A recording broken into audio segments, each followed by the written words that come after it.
చీకటి, కురుస్తున్న మేఘాలతో ఉక్కిరిబిక్కిరి అయిన ఆకాశం క్రింద యుద్ధభూమి విస్తరించి ఉన్నందున గాలి ఉద్రిక్తతతో దట్టంగా ఉంది. కల్కి ఇప్పుడు నందక యొక్క దివ్య ఖడ్గంతో ఆయుధాలు ధరించి గంభీరమైన తెల్లని పెగాసస్ దేవదత్తపై అధిరోహించాడు. సంభలాను ఆక్రమించమని బెదిరించే రాక్షసుల ఆక్రమణ సైన్యాన్ని ఎదుర్కొంటాడు. ఒక శక్తివంతమైన ఆవాహనతో అతను అపారమైన శక్తి యొక్క ఖగోళ ఆయుధమైన బ్రహ్మాస్త్రాన్ని విప్పాడు, చీకటి ఆటుపోట్లను వెనక్కి తిప్పే లక్ష్యంతో. కాని కాంతిపుంజం నీడల శూన్యతతో మింగబడుతుంది. కలి యొక్క చీకటి ప్రకాశం దైవిక శక్తిని అణచివేత శక్తితో తిప్పికొడుతుంది. ఈ యుగంలో చీకటి సర్వోన్నతంగా పాలించింది, అన్ని కాంతి మరియు ఆశలను గ్రహిస్తుంది. కల్కి అధైర్యపడకుండా ఒక అడుగు ముందుకు వేస్తాడు. అతని దివ్య ప్రకాశం ఆక్రమించే చీకటికి వ్యతిరేకంగా ధిక్కరిస్తూ మెరుస్తుంది. అతను నందక ఖడ్గంతో రాక్షసులతో పోరాడుతున్నప్పుడు ప్రతి స్వింగ్ యుద్ధభూమిని ప్రక్షాళన జ్వాలతో మండించి చీకటి శక్తులను వెనక్కి నెట్టివేస్తుంది. అయినప్పటికీ ముందుకు సాగే మార్గం అతన్ని తుఫాను గుండెకు దారి తీస్తుంది. కలి పురుషుడే. కల్కి పురోగమిస్తున్న కొద్దీ చీకటి ఒక స్పష్టమైన ఉనికిగా పటిష్టమై కలి రూపంలోకి కలిసిపోతుంది. నీడల నుండి ఉద్భవించి కలి స్వచ్ఛమైన దుర్మార్గపు స్వరూపంగా నిలుస్తుంది. అతని కళ్ళు భయంకరమైన నరక కాంతితో ప్రకాశిస్తాయి. నిరాశ మరియు గందరగోళం యొక్క సారాంశం అతని నుండి ప్రసరిస్తుంది. ఇది కల్కి యొక్క దైవిక సంకల్పానికి పూర్తి విరుద్ధంగా ఉంది. కల్కిని అవహేళనగా నవ్వుతూ ధిక్కార స్వరంతో పలకరిస్తాడు.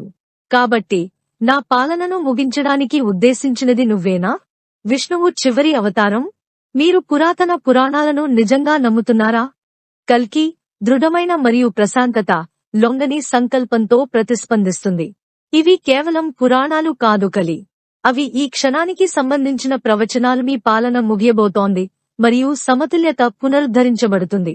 కలి నవ్వు యుద్ధభూమిలో అరిష్టంగా ప్రతిధ్వనిస్తుంది. ప్రవచనాలు ఆశను కలిగించే కథలు మాత్రమే. నేను గందరగోళానికి స్వరూపుడను. నిన్ను ఓడించడం ద్వారా నేను వారి తప్పును నిరూపిస్తాను. రెండు బొమ్మలు వారి ఘర్షణ యొక్క కొండచిలువ వద్ద నిలబడినప్పుడు కల్కి కదలికలను నిరోధించే చీకటి యొక్క ప్రవాహాన్ని విడుదల చేస్తుంది. తన పాదాలను నిలబెట్టుకోవడానికి కష్టపడుతున్న కల్కి రాబోయే యుద్ధం యొక్క పరిమాణాన్ని తెలుసుకుంటాడు. నేను అందరినీ రక్షించాలి. రాబోయే విధ్వంసం నుండి తన ప్రజలను కాపాడాలని నిశ్చయించుకుని అరుస్తున్నాడు. కల్కి యొక్క దుర్బలత్వ క్షణాన్ని ఉపయోగించుకుంటూ కలి నవ్వుతాడు. ఇప్పటికే కష్టాల్లో ఉన్నవారి కోసం ఎందుకు పోరాడాలి? మీ గ్రామస్తులు, మీ ప్రియమైన వారు ఇప్పటికే కోల్పోయారు. మీరు వాటిని సేవ్ చేయలేరు. చీకటిని ఆలింగనం చేసుకోండి మరియు వారి కష్టాలను అంతం చేయండి. యుద్ధభూమి విధ్వంసం యొక్క పీడకలల దృష్టి అవుతుంది. కలి యొక్క చీకటి అవకతవకలతో కల్కి క్లుప్తంగా మునిగిపోయాడు. తన ప్రజల బాధలు మరియు బాధలను చూస్తాడు. కుటుంబాలు చీలిపోయాయి. వారి రోదనలు చీకట్లో గుచ్చుకుంటున్నాయి. క్షణికావేశానికి లోనైన కల్కి నిస్పృహలో మునిగిపోయింది. కాని చీకటిని చీల్చుకుంటూ వెలుగుతున్న మినుకుమినుకుమను అతని ప్రజల నుండి ఆశ, ఐక్యత మరియు ప్రేమ జ్ఞాపకాలు అతనిలో మండుతున్నాయి. కల్కి యొక్క అంతర్గత కాంతి నీడలను వెనక్కి నెట్టి ప్రకాశవంతంగా ప్రకాశిస్తుంది. అతను రక్షించడానికి పోరాడే వారి విశ్వాసం మరియు విశ్వాసాన్ని అతను గుర్తు చేసుకున్నాడు. పునరుద్ధరించబడిన శక్తితో అతను పైకి లేచాడు. అతని దివ్య ప్రకాశం మరోసారి తీవ్రంగా ప్రకాశిస్తుంది. కల్కి కాంతి యొక్క పునరుజ్జీవనానికి దిగ్భ్రాంతి చెందిన కలి నిరాశతో గర్జిస్తాడు. నువ్వు నన్ను ఎలా ఎదిరించగలవు? మీరు బాధ యొక్క సత్యాన్ని చూశారు. కల్కి స్వరం అచంచలమైన దృఢ విశ్వాసంతో మ్రోగుతుంది. మీరు నాకు సత్యంలో కొంత భాగాన్ని మాత్రమే చూపించారు. అవును, బాధ ఉంది, కానీ ప్రేమ మరియు అధిగమించడానికి బలం కూడా ఉంది. నేను నా కోసమే కాకుండా ఉజ్వల భవిష్యత్తును విశ్వసించే వారందరి కోసం పోరాడుతున్నాను. ఆక్రమిస్తున్న చీకటిని వెనక్కి నెట్టేస్తూ కల్కి చుట్టూ ఉన్న కాంతి తీవ్రమవుతుంది. అతని ఖడ్గం ఇప్పుడు దైవిక అగ్ని యొక్క దీపస్తంభం ఖచ్చితత్వంతో నీడలను కత్తిరించింది. రాక్షసులు వెనక్కి తరిమివేయబడ్డారు. కల్కి యొక్క ప్రకాశవంతమైన శక్తికి వారి రూపాలు కరిగిపోతాయి. కల్కి యొక్క ప్రకాశం ఒక కవచం అవుతుంది. అతని ప్రతి కదలిక అతని ఉద్దేశ్యానికి నిదర్శనం. యుద్ధం ఉధృతంగా సాగుతుండగా కల్కిని అణిచివేయడానికి నీడతో కూడిన ఒక పెద్ద సర్పాన్ని పిలుస్తాడు. వేగవంతమైన మరియు నిర్ణయాత్మక దాడులతో కల్కి మృగాన్ని ఓడించాడు. అతని కత్తి దైవిక శక్తితో ప్రకాశిస్తుంది. అతని ఆయుధం నుండి కాంతి యుద్ధభూమిని ప్రకాశిస్తుంది. కలి పిలిచిన చీకటి సుడిగుండం వెనుకకు నెట్టివేస్తుంది. లెక్కలేనన్ని ఆత్మల వెలుగుతో సాధికారత పొందిన కల్కి నేరుగా కలిని ఎదుర్కోవడంతో పోరాటం తారాస్థాయికి చేరుకుంటుంది. అతని ఖడ్గం యొక్క ప్రతి దెబ్బ యుద్ధభూమిని ప్రకాశవంతం చేస్తుంది, కలి చేసిన వినాశనాన్ని వెల్లడిస్తుంది. కల్కి యొక్క అచంచలమైన సంకల్పం చీకటిలో ప్రకాశిస్తుంది. అతని దివ్య అగ్ని కలి ఛాయలను దూరం చేస్తుంది. ఆఖరి నిర్ణయాత్మక క్షణంలో కల్కి కత్తి చీకటి హృదయంలోకి దూసుకుపోతుంది. ప్రభావం యుద్ధభూమిలో కాంతి తరంగాన్ని పంపుతుంది, నీడలను విచ్ఛిన్నం చేస్తుంది మరియు స్పష్టతను పునరుద్ధరిస్తుంది.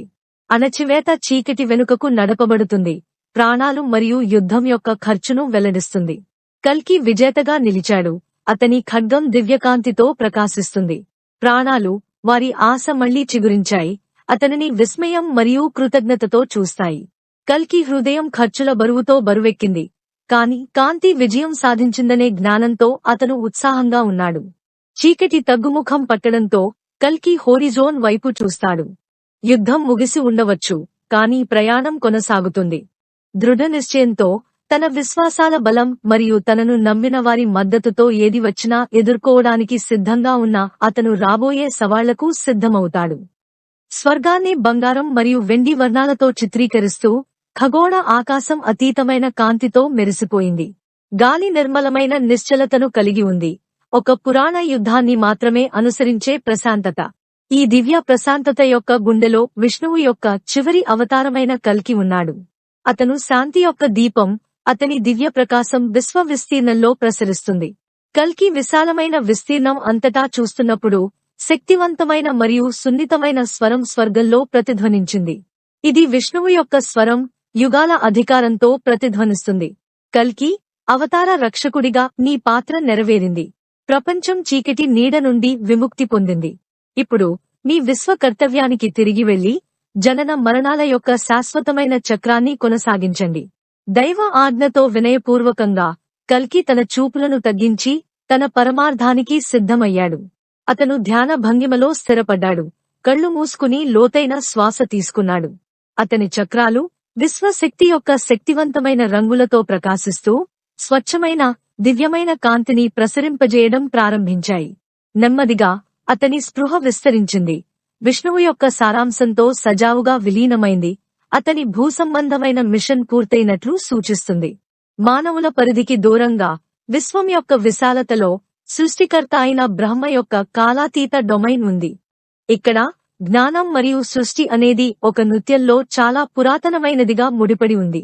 బ్రహ్మ ఒకప్పుడు జీవితం మరియు సృష్టి యొక్క శక్తితో ఉత్సాహంగా ఉన్నాడు. ఇప్పుడు తన విశ్వయుగానికి సంబంధించిన సంకేతాలను చూపించాడు. అతని శక్తి క్షీణిస్తోంది మరియు దానితో విశ్వంలో కొత్త దశకు సమయం ఆసన్నమైంది. సృష్టికర్తగా బ్రహ్మ పాత్ర ముగింపుకు చేరుకోవడంతో విశ్వచక్రం మారడానికి సిద్ధంగా ఉంది. బ్రహ్మ యొక్క నిష్క్రమణతో విధ్వంసకుడైన శివుడు రాబోయే ప్రపంచ వినాశనంతో తన పాత్రను స్వీకరించడానికి సిద్ధమవుతాడు. విశ్వం యొక్క హృదయంలో శివుడు విధ్వంసం మరియు పరివర్తన యొక్క స్వరూపుడు గాఢమైన నిశ్చలతతో ఉన్నాడు. అతని కళ్ళు మూసుకుపోయాయి, అతని దృష్టి తీవ్రంగా ఉంది.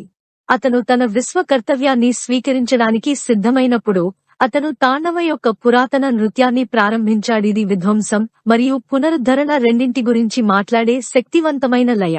భూమిపై తిరిగి నిరాశ యొక్క నీడ పెద్దదిగా కనిపించింది. మానవత్వం యొక్క నిర్లక్ష్యపు పరిణామాలు, వనరుల మితిమీరిన వినియోగం, పర్యావరణ నిర్లక్ష్యం మరియు సూర్యకాంతి లేని ఆకాశం ప్రపంచాన్ని కుళ్ళిపోయే స్థితికి నడిపించాయి. ఆకాశం శాశ్వతమైన చీకటిలో కప్పబడి ఉంది మరియు ఒకప్పుడు సారవంతమైన భూములు బంజరు మరియు నిర్జనమై ఉన్నాయి. భూమి అంత్యదశకు చేరుకోవడంతో కాంతి లేకపోవడం మరియు వనరులను అతిగా వినియోగించుకోవడం దానిని ఉపేక్ష అంచుకు నెట్టివేసింది. ఇప్పుడు విశ్వ విధ్వంసం యొక్క చివరి చర్య ప్రారంభం కానుంది. శివుని తాండవం ప్రారంభమైంది. అతని కదలికలు ఖచ్చితమైనవి మరియు శక్తివంతమైనవి. అతను వేసే ప్రతి అడుగు అతని అపారమైన శక్తికి ప్రతిబింబమైన కాస్మోస్ ద్వారా శక్తి అలలను పంపింది. అతను నృత్యం చేస్తున్నప్పుడు అతని మూడవ కన్ను తెరిచింది. ఆధ్యాత్మిక శక్తి యొక్క శక్తివంతమైన పుంజాన్ని విడుదల చేసింది. అది అంతరిక్షంలోని చీకటిని కత్తిరించింది, నేరుగా భూమి యొక్క కోర్ వద్ద కొట్టింది.